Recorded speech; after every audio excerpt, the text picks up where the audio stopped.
આજે આપણી સાથે અભી રાજપૂત જોડાયેલા છે, જેઓના સાથે આપણે લગ્નની નોંધણી વિશે શું ફેરફાર થઈ શકે તે જાણીશું અને તેના વિશે એમનું શું કહેવું છે અને કઈ રીતે ફેરફાર થઈ શકે છે એમના વિશે આપણે પૂછીએ.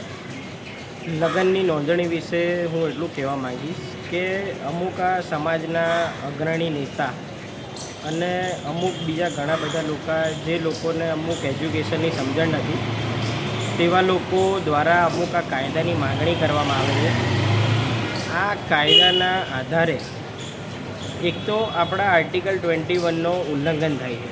બીજી વસ્તુ કે જે આપણો ભારતના સંવિધાનનો જે આર્ટિકલ 21 જે દર્શાવવામાં આવેલો છે એ આખો બેઝડ ઓન ફંડામેન્ટલ રાઇટ્સ ઉપર દર્શાવવામાં આવેલો છે. ફંડામેન્ટલ રાઇટ્સ એટલે કે 18+ જ્યારે કોઈ બી ભારતના નાગરિકની એજ થાય ત્યારબાદ તે પોતાના નિર્ણય પોતાના રીતે સ્વતંત્ર લેવા માટે સક્ષમ છે. બીજી એક વસ્તુ હું એ જણાવવા માગીશ કે આ જો આગળ જતાં આ લોકો જે પ્રમાણેના કાયદાની માંગણી કરી રહ્યા છે તે પ્રમાણે એ લોકો એ વસ્તુ નથી સમજતા કે જ્યારે ઘરેથી પરમિશન નથી મળતી ત્યારે જ આ પ્રમાણેના કાયદા બનાવવામાં આવ્યા છે. અને અત્યારે ભારતનો યુથ એટલે કે આપણા ગુજરાતનો યુવા એ લોકો આઝાદીથી નહીં જીવે તો કોણ જીવશે? બીજી એક વસ્તુ હું જણાવવા માગું કે આ કાયદામાં જો ફેરફાર કરવાની જરૂરિયાત હોય તો એ છે કે છોકરા છોકરી બંનેની ઉંમર 21થી વધારે કરવામાં આવે. કાં તો 21 વર્ષની રાખવામાં આવે. એ 21 થવાના કારણે એ વસ્તુ બનશે કે જે નાની ઉંમરની જે છોકરીઓ 19 વર્ષની જે છોકરીઓ જે પગલાં ભરે છે તેઓને તે સમજણ રહેશે, તેઓને પાત્ર કઈ રીતે તેમનું પસંદ કરવું તે સમજણ રહેશે. એવી દરેક પ્રકારની સમજણ એ લોકોને ગ્રેજ્યુએશન દરમિયાન મા બાપ દ્વારા બી આપવાની રહે, જેથી તે મેચ્યોર બને.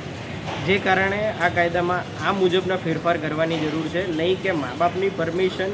કેમ કે આમાં ફંડામેન્ટલ રાઇટ જે પોતાનો અધિકાર જે દરેક આપણો ભારતનો નાગરિક જાળવી રાખે તે પ્રમાણેના કાયદા બનાવવાની જરૂર છે.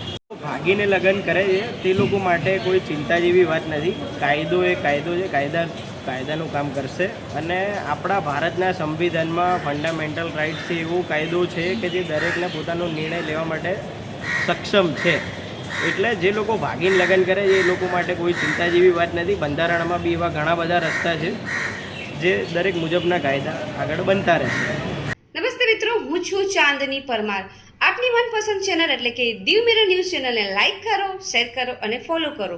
અને હા, તેમાં દરરોજ તાજા સમાચાર જોવાનું ભૂલશો નહીં. નમસ્કાર દર્શક મિત્રો, હું છું પાયલ બામભણિયા. આજના મુખ્ય સમાચાર દેશ વિદેશ ગુજરાત રાજ્યના તાજા બ્રેકિંગ સમાચાર નિહાળો દીવ મિરર ન્યૂઝ ચેનલ પર દરરોજ રેગ્યુલર. હાય, હું છું ક્રુઝિન સિંઘાનિયા. આપની આસપાસના સત્ય સમાચાર જાણવા માટે જોતા રહો દીવ મિરર ન્યૂઝ.